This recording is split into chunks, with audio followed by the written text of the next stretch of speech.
Once you are done creating products and categories in your store, it's time to decide where to display them on the live site. In this video, we'll show different ways to showcase your products depending on their quantity and the type of store you have.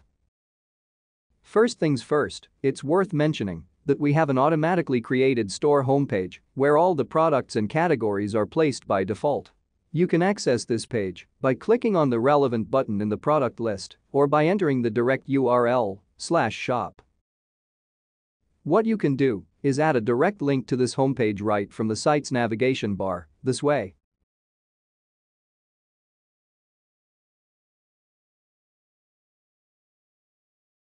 Next, if there is a particular page where you'd like to display your products, you can add a store block right there. Here's how it looks like in action. Open the page editor and click on the plus icon to access the blocks library. Navigate to the store category. Here you can see 3 store blocks that you can use to display products. Let's tackle each of them. First one is called Category List. It consists of tabs that let you display particular categories from your store.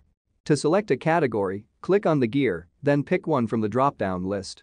Besides, you can set the product sorting type, the number of products displayed, the items per row.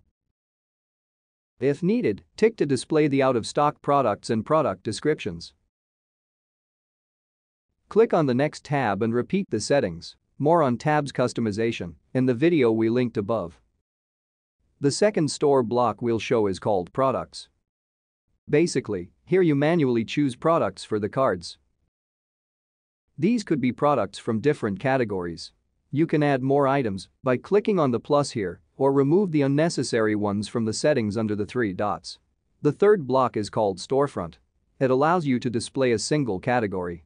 The settings are similar to the category list block we discussed earlier. Click on the gear, select the category and make additional adjustments if needed.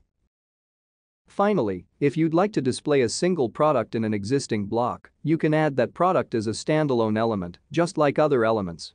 Locate a block, click on the plus icon, and search for the product card. Click on its settings and select a product you want to display there.